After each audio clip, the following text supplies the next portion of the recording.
Bismillah,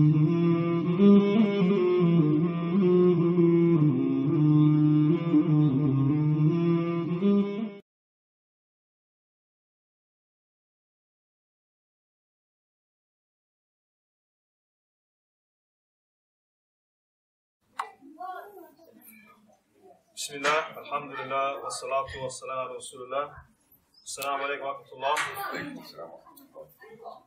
So alhamdulillah, we are in, inshallah, our last session for the weekend. And praise be to Allah subhanahu wa ta'ala. Alhamdulillah, we had a great day yesterday and an even great day today, alhamdulillah. So we're going to close, inshallah. We're covering the points that we have outlined on the agenda now. Yesterday we did a lecture on Islam and also the importance and obligation of knowledge. And today we spoke about the Prophet Muhammad ﷺ and his character and how his character should be reflected in us being ambassadors of Islam or those who are giving dawah to Islam. So now, inshallah, we're going to look at some points that comes up when we encounter non-Muslims, questions they may have or concerns that they have about Islam or that they project about Islam that need some clarification. We're going to go through these points, inshallah, but we're not going to spend, obviously, the whole time on each point. We want to just look at it, give the response that's sufficient, and then move on. Because we can look at each point extensively and be here for a very long time. So the agenda was to cover these things, be able to present Islam and give a response to some of the things that comes up, and at least engage the conversation in a way that's a good representation of what Islam is. And I think that so far we have accomplished that agenda.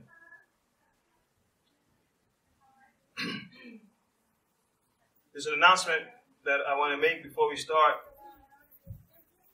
Is we know that this seminar program continues on April 2nd by our sister Sarah Khan. So on April 2nd at 2:30, inshallah, Sarah Khan is going to be doing another segment of this here at the masjid. Yes. So at the masjid, alhamdulillah. And around the same time, it's going to start at around 2 o'clock, 2:30. So that's Sunday, April 2nd. Sister Sarah Khan is going to be doing another segment of this. She's going to deal with some aspects as relates to ambassadors of Islam as well. So we expect, inshallah, hope that you can come out and partake as well in this follow-up session with our sister. Also, there's an arranged movie night on Saturday, April 1st. So that's the Saturday before the April 2nd, April 1st at 3 p.m. And this would be the School of Visual and Performing Arts at 544 Main Street. Admission is free, but there will be a fundraiser dinner, $5 per dinner. So inshallah, for those who can make it, mark your calendar and join in on that, inshallah. And also, before we start, a couple of points, we want to, inshallah, just welcome our Shaykh. Allah be with him. In the first session, the Shaykh had just completed Sunday school, so he took his rest. Alhamdulillah, well deserved, and then now, inshallah, he's going to join us as yesterday and bring in to us, inshallah, the benefit, as always, that the Shaykh has for us. Jazakallahu khairan.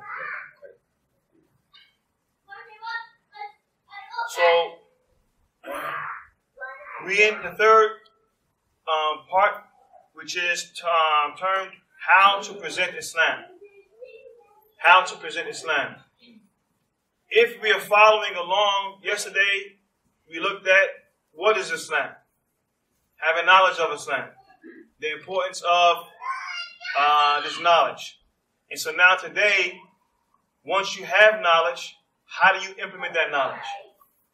Once you have the knowledge of Islam to go and explain to people the basis of Islam, now what's the methodology, or how do you go about expressing and defining and explaining Islam to people?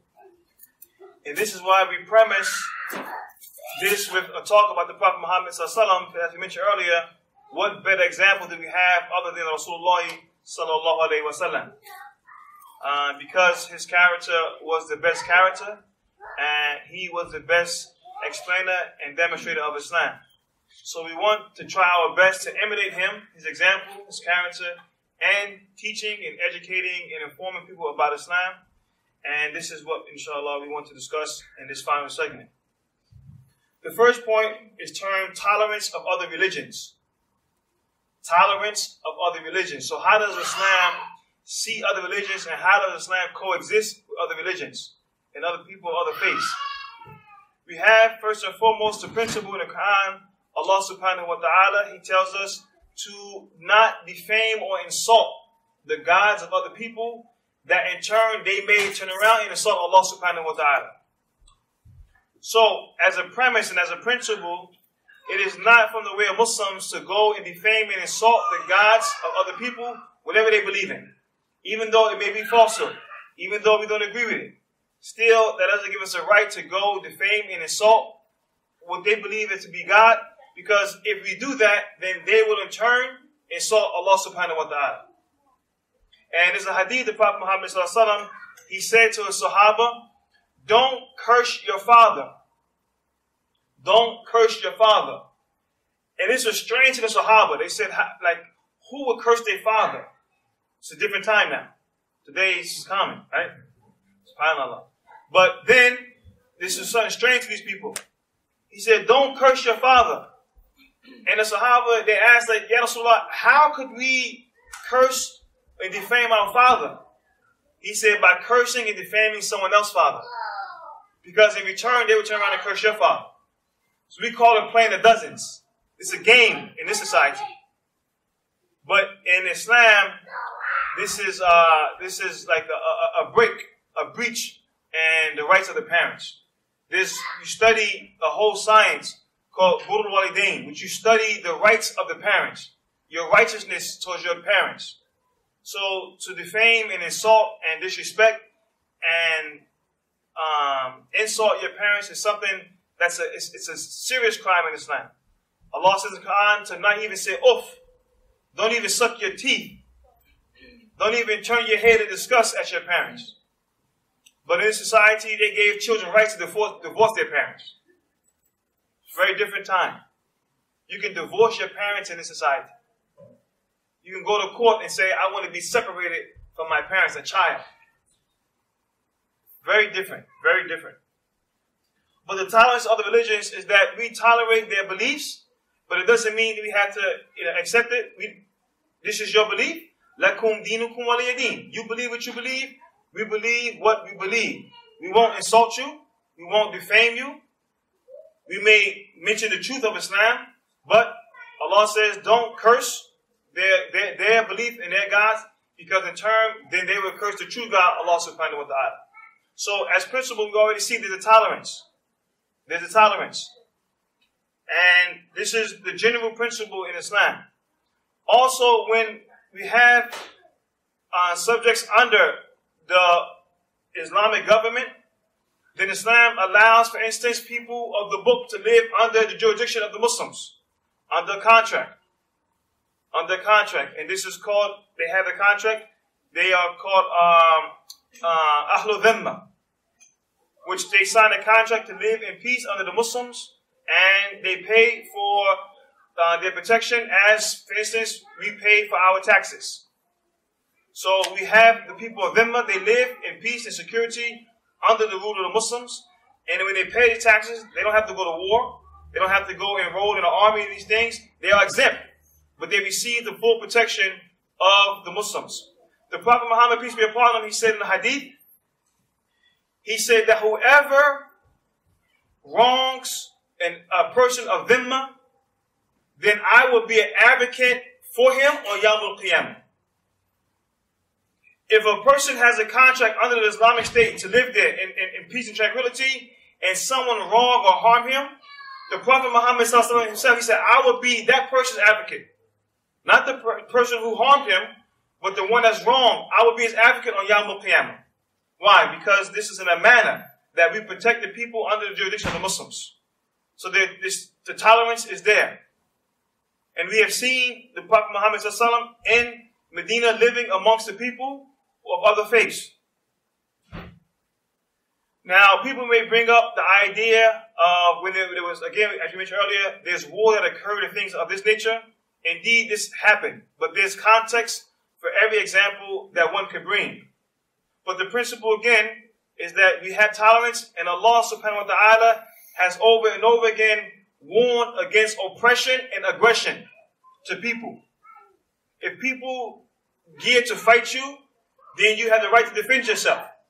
But if they stop, you stop. Because Allah does not love the aggressor. Allah does not love the oppressor. We hear often, and remember, our Shaykh, he mentions in the khutbah that's not even related. Sometimes he begins with it. But he mentions about warning of oppression. Fear oppression. Fear dhulm.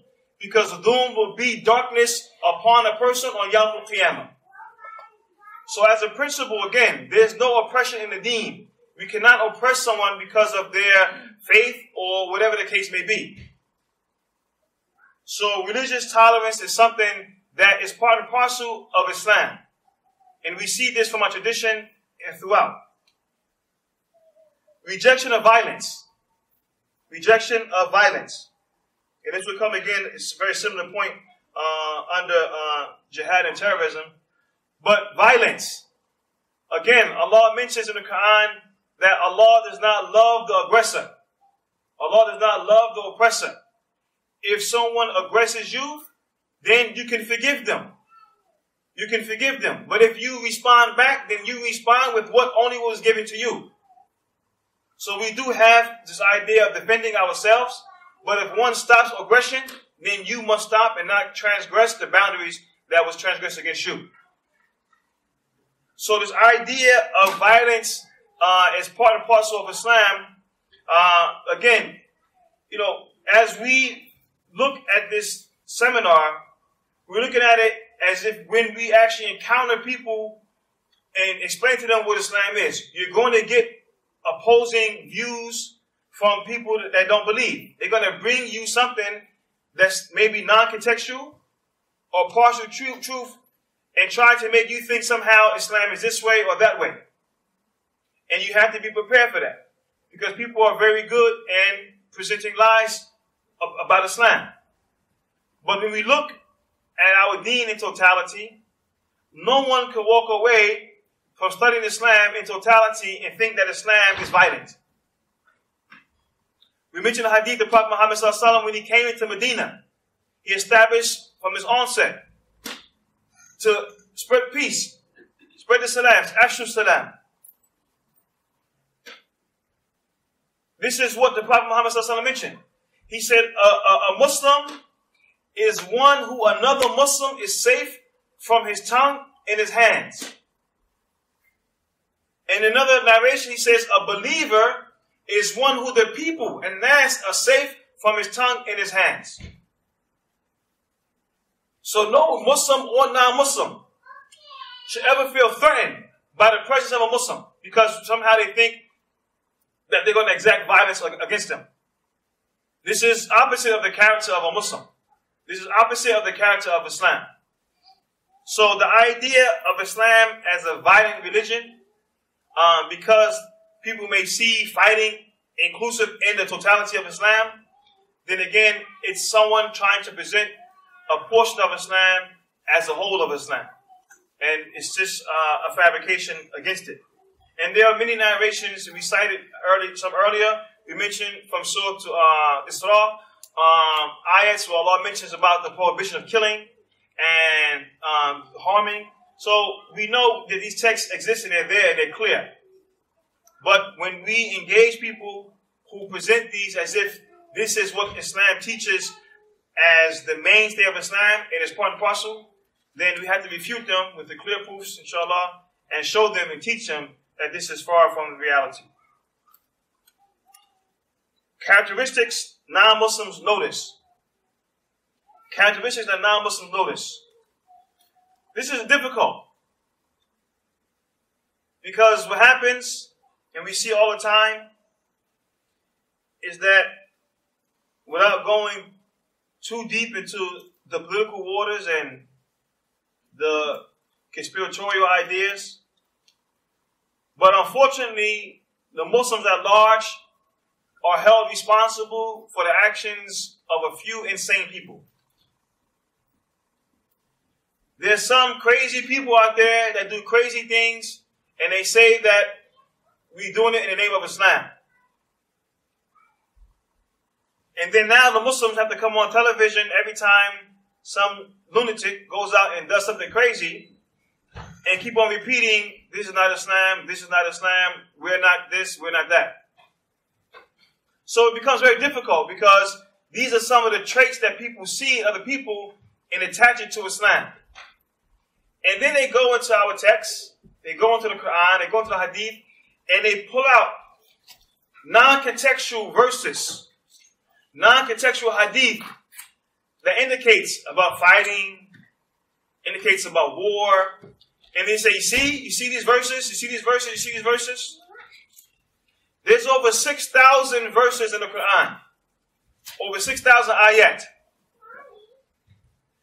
They can bring probably in total maybe 100 to 120 ayat that deal with war and fighting.